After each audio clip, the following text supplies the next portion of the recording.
I live in a higher-end, four-family apartment building.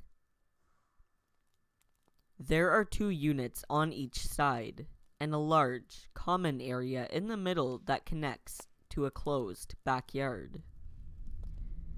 It's quite a nice place. My girlfriend and I moved in here about 6 months ago. Our neighbors are very nice people. We are in Unit 1. A young man and his wife live across the hall in Unit 2. A woman and her son live above us in 3. And a cliché mother, father, son, daughter family live in Unit 4. About a week and a half ago, while in the hallway, we bumped into the young couple from next door, Anna and Matt. They informed us that Anna's mother was going to be staying with them for a couple days. Her brother was in the process of getting her into a nursing home and had received an offer too good to pass up when selling her home, and was unable to take her in during the interim. They were letting us know because her mother has severe dementia and Alzheimer's, and is prone to sneaking out and walking around. They assured us that they were taking every precaution, and that there shouldn't be an issue, but just wanted to let us know as a courtesy, which we appreciated. We said that we would definitely be in the safest place to be, as the only exit from our apartment without a key is the front door, and the rest of the place is enclosed. We went about our business and all, but forgot about the brief conversation until a few nights ago. Our bedroom is in the back of our apartment, and one of the windows faces the common area/courtyard. I was asleep, facing away from the window. Something woke me up. I'm not sure if it was tapping on the window or rustling of leaves or what, but I rolled over and jumped up in bed. Our blinds were drawn, but turned just a bit so one could barely see outside, and there was an old woman standing at our window, arms at her side, just peering in. The woman was tall and thin, her hair pure white and wild. Her eyes, the whites of her eyes seemed to glow in the darkness. It seemed as if she was staring directly at me, through me even. I met her gaze for a few seconds, before snapping out of it and quickly turning over to nudge my wife awake. She awoke, and when I looked back, the woman was gone. Kimmy mumbled something incoherent and fell back asleep. I got out of bed and went to the window, looking out to see if I could spot the woman wandering around. I saw no one. I went to the living room to look out that window, and again, nothing. I then heard the door across the hall open and close, so I figured the problem had rectified itself.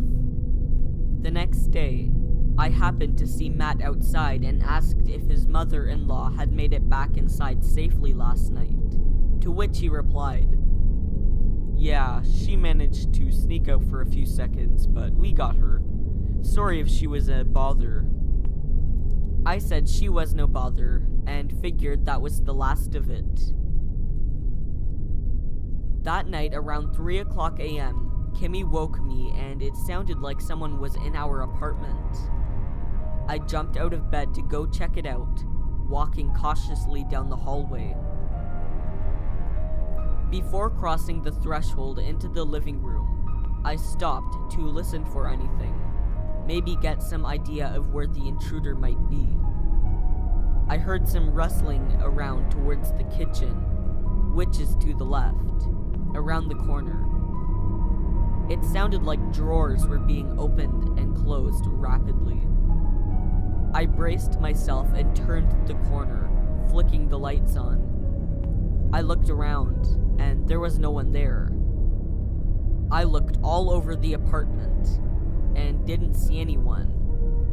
Then, I happened to look out the window, and in the middle of the courtyard was Anna's mother, standing there, staring at me. It thoroughly creeped me out. Once again, I looked away for what seemed like a split second, and when I looked back, she was gone. I ended up assuring Kimmy we were safe, and we both fell back asleep. The next morning, Kimmy and I decided to go out for breakfast. As we stepped out the front door, I looked down and there was a wooden mixing spoon at our doorstep.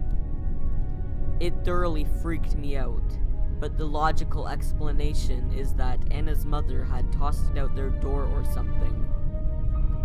It didn't really make sense to me, but it was more plausible than anything else, as nothing from our kitchen was missing as far as I could tell.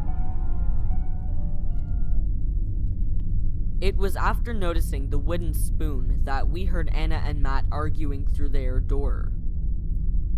All we could really make out, without trying to totally eavesdrop, was, "We have to figure out a better way to keep her in here all night. We can't stay up all night just because she does. We have to make sure she knows that the hallway isn't just to wander around in." And so it was confirmed. She had indeed been in the hallway the night before.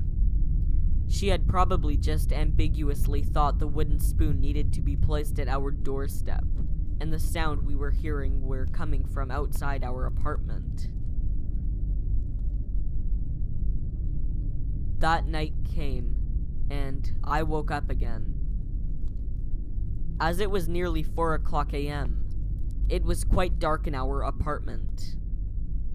Our door was partially open, and I looked into it, and my heart sank to my stomach.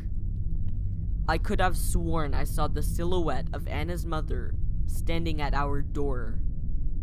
I nearly screamed. Instead, I reached over to turn the light on, and when I did, of course, no one was there. I quickly got up and searched the house. There was no one. Then, I happened to look out the window that faces the front yard, and there she was, wild white hair and all. I was relatively sure that the silhouette I had seen in the hallway was part of a nightmare. Clearly, this woman only went into the hallway and outside. Each night I had checked the locks on the door and windows, and they were all secure. The next day, I caught Anna outside and asked how it had been going with her mother. Not to my surprise, she said that she'd gotten out a few times, and it's been difficult, but her brother had a place lined up that she would be going to soon. That night, once again, Kimmy and I were both woken up. This time, it was a scratching sound. I got up to check it out. It was coming from the door to our apartment. I went and looked through the peephole and jumped back when I saw what was on the other side. It was the close-up face of Anna's mother, who was standing directly in front of our door, staring into the peephole. It creeped me out thinking that only about 1.5 inches of wood separated the two of us. Now prepared for what I was going to be looking at, I looked back through the peephole, and she was standing there, moving her fingernails up and down our door. I quietly said, "Miss Mullen, I think you should go back to your house now and get to bed. It's late and we're trying to sleep."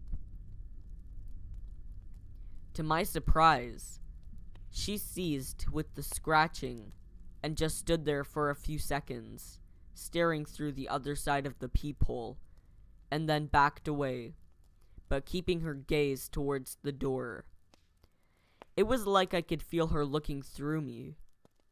Once she turned around, I went back to bed, satisfied with resolving that situation. Then, yesterday afternoon, there was a knock on our door.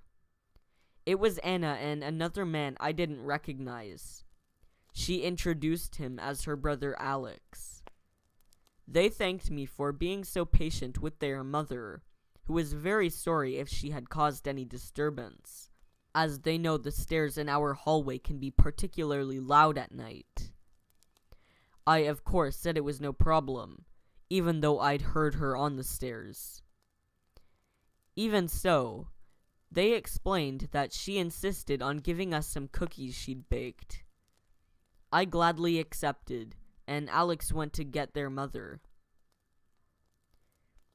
The woman he came out with was small and frail, with short brown hair. She was absolutely not the woman I'd been seeing the last few nights. I was lost for words. This little old lady walked up to me with a plate of cookies and said, "Thank you for being so understanding, young man." I stammered out a "no problem" and closed my door, unsure of what was going on. I watched them get their mother into Alex's car and him take her away to her new nursing home. I'm afraid to go to sleep tonight.